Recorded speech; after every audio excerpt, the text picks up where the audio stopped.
Clip number 102۔ انشاءاللہ اس میں آپ قرآن پاک کی سورہ آل عمران کی آیت نمبر 5 سے 7 کی تلاوت، ترجمہ اور تفسیر قرآن صراط الجنان سنیں گے۔ بسم اللہ الرحمن الرحیم۔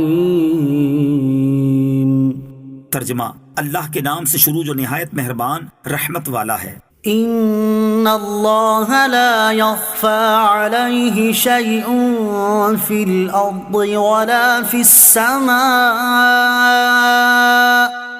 ترجمہ: بے شک اللہ پر کوئی چیز پوشیدہ نہیں، نہ زمین میں اور نہ ہی آسمان میں۔ ان اللہ لا یخفی علیہ شیء، بے شک اللہ پر کوئی چیز پوشیدہ نہیں۔ آسمان و زمین کی ہر چیز ہر وقت تمام تر تفصیلات کے ساتھ بغیر کسی کی تعلیم و خبر کے جاننا اللہ تعالیٰ کی صفت ہے۔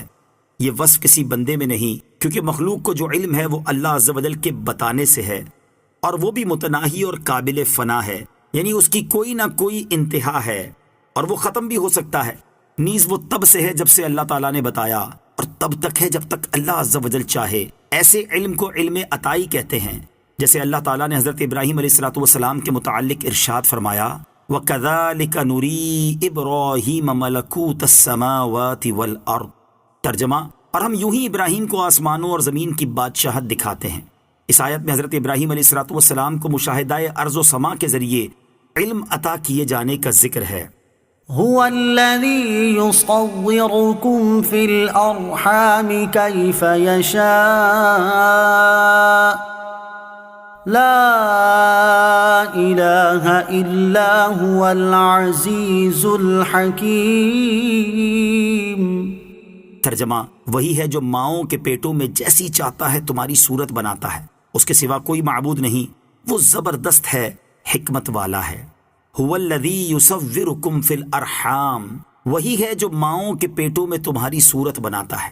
ایک بے قدر چیز کو انسانی شکل میں ڈھال دینا، اسے مرد یا عورت، گورا یا کالا، خوبصورت یا بدصورت بنانا اللہ تعالیٰ کی قدرت سے ہے۔ ماں کے پیٹ میں بچے کی شکل بنانا، اس میں روح پھونکنا، اس کی تقدیر لکھنا، یہ سب کچھ فرشتہ کرتا ہے۔ لیکن فرشتہ چونکہ اللہ تعالیٰ کے حکم اور اختیار سے کرتا ہے، لہٰذا فرمایا کہ اللہ عز و جل ہی ہے جو ماؤں کے پیٹوں میں تمہاری صورتیں بناتا ہے۔ چنانچہ حضرت عبداللہ ابن مسعود رضی اللہ تعالیٰ عنہ سے روایت ہے، نبی اکرم علیہ السلام نے ارشاد فرمایا، تم میں سے ہر ایک کی خلقت اس کی ماں کے پیٹ میں 40 دن تک جمع رکھی جاتی ہے، پھر وہ خون کے لوتھڑے کی صورت ہو جاتا ہے، پھر گوشت کی بوٹی کی طرح ہو جاتا ہے، پھر اللہ تعالیٰ ایک فرشتہ بھیجتا ہے جسے 4 چیزوں کا حکم ہوتا ہے۔ اس سے کہا جاتا ہے کہ اس کا عمل، رزق، دنیا میں رہنے کی مدت اور بدبخت کے سعادت مند ہونا لکھو، پھر اس میں روح پھونک دی جاتی ہے۔ هو الذي أنزل عليك الكتاب منه آيات محكمات هن أم الكتاب وأخر متشابهات فأما الذين في قلوبهم زيغ فيتبعون ما تشابه منه ابتغاء الفتنة وابتغاء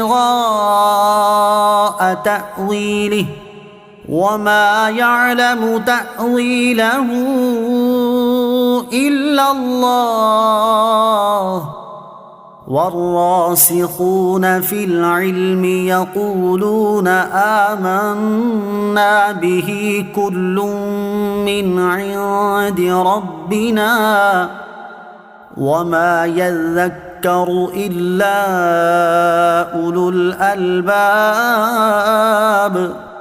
ترجمہ: وہی ہے جس نے تم پر یہ کتاب اتاری، اس کی کچھ آیتیں صاف معنی رکھتی ہیں، وہ کتاب کی اصل ہیں، اور دوسری وہ ہیں جن کے معنی میں اشتباہ ہے، تو وہ لوگ جن کے دلوں میں ٹیڑھا پن ہے، وہ لوگوں میں فتنہ پھیلانے کی غرض سے اور ان آیات کا غلط معنی تلاش کرنے کے لیے ان متشابہ آیتوں کے پیچھے پڑتے ہیں، حالانکہ ان کا صحیح مطلب اللہ ہی کو معلوم ہے، اور پختہ علم والے کہتے ہیں کہ ہم اس پر ایمان لائے، یہ سب ہمارے رب کی طرف سے ہے، اور عقل والے ہی نصیحت مانتے ہیں۔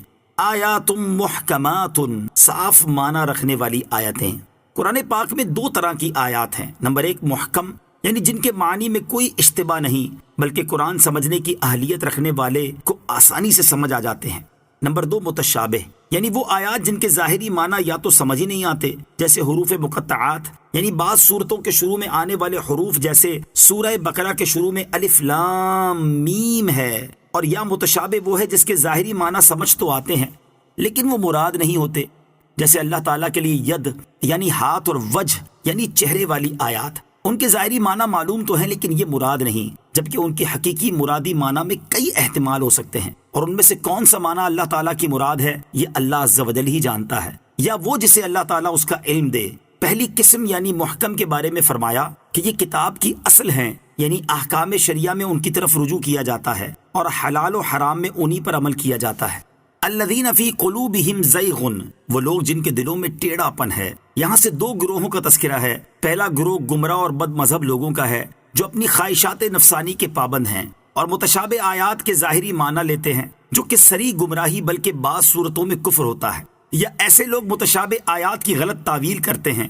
دوسرا گروہ سچے مومنوں کا ہے جو متشابہ آیات کے معانی کو سمجھے یا نہ سمجھے، لیکن وہ یہ عقیدہ رکھتے ہیں کہ محکم و متشابہ سارے کا سارا قرآن ہمارے رب عز و جل کی طرف سے ہے اور ہم اس پر ایمان رکھتے ہیں، اور جو معنی متشابہ کی مراد ہیں وہ حق ہیں اور اس کا نازل فرمانا حکمت ہے۔